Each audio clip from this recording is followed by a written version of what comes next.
آج سے ہزاروں سال قبل کی بات ہے کہ ملک بابل میں ایک بادشاہ کی حکومت تھی جس کا نام نمرود تھا۔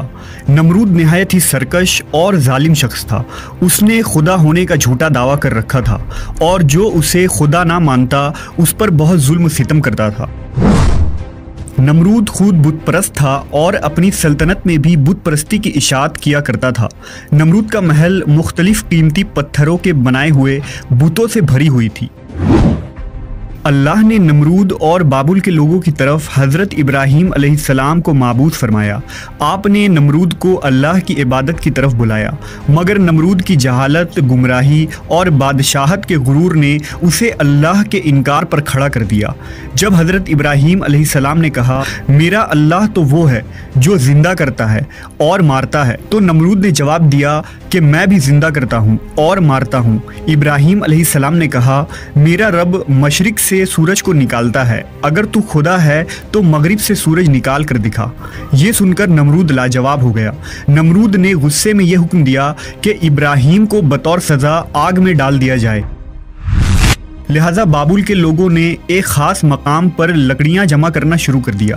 جب لکڑیاں جمع ہو گئیں تو نمرود کے حکم سے اس کے کارکنوں نے ان لکڑیوں میں آگ لگا دی جس کی حرارت اتنی زیادہ تھی کہ کوئی اس کے قریب بھی نہ جا پاتا تھا۔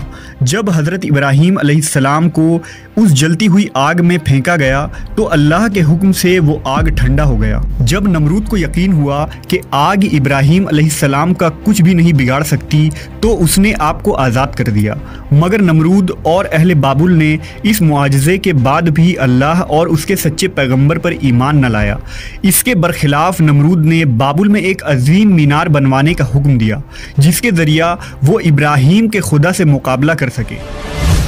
اس نے مزدوروں کو یہ حکم دیا کہ اس مینار کو اتنی بلندی تک تعمیر کیا جائے کہ بادلوں تک پہنچ جائے تاکہ وہ آسمان کے خدا سے جنگ کر کے اس کی سلطنت کو بھی فتح کر لے۔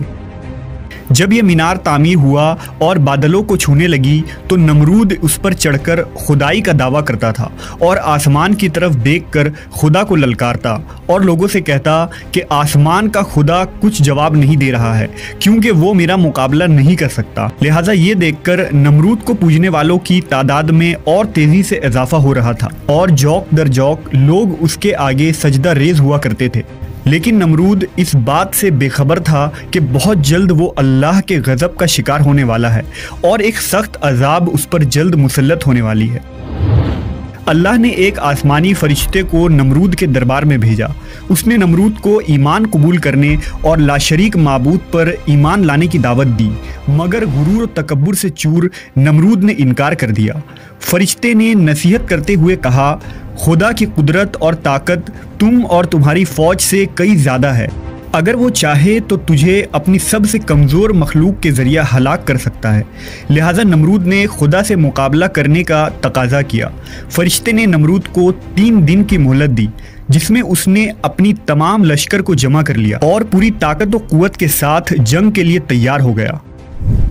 تیسرے دن کی صبح اللہ نے مچھروں کا ایک بڑا لشکر بھیجا جو تعداد میں اتنے زیادہ تھے کہ سورج کی روشنی نظر نہیں آتی تھی۔ یہ مچھر پورے بابل شہر میں پھیل گئے اور نمرود کی لشکر پر حملہ کر دیا۔ مچھروں نے لشکر کے سپاہیوں کے خون چوس لیے اور گوشت چاٹ گئے، ان لوگوں کی صرف ہڈیاں باقی رہ گئیں۔ ایک مچھر نمرود کے ناک میں داخل ہو گیا اور ناک کے راستے دماغ میں گھس گیا اور مغز کھانے لگا۔ درد کی شدت سے نمرود پاگل ہونے لگا۔ اس نے اپنی تکلیف ختم کرنے کے لیے اپنے سپاہی کو سر پر ڈنڈا اور تھپڑ مارنے کو کہا۔ جب یہ لوگ نمرود کے سر پر ڈنڈا مارتے تو مچھر کاٹنا چھوڑ دیتا اور جب ڈنڈا نہ پڑتا تو پھر کاٹنا شروع کر دیتا۔ حالت اتنی غیر ہو گئی کہ اب جو شخص بھی نمرود کے دربار میں آتا وہ اسے اپنے سر پر جوتے مارنے کو کہتا۔ یوں اسے 400 سالوں تک جوتے اور ڈنڈے پڑتے رہے اور خدائی کا دعویٰ کرنے والا اتنی بڑی سلطنت کا بادشاہ ذلت کی موت مر گیا۔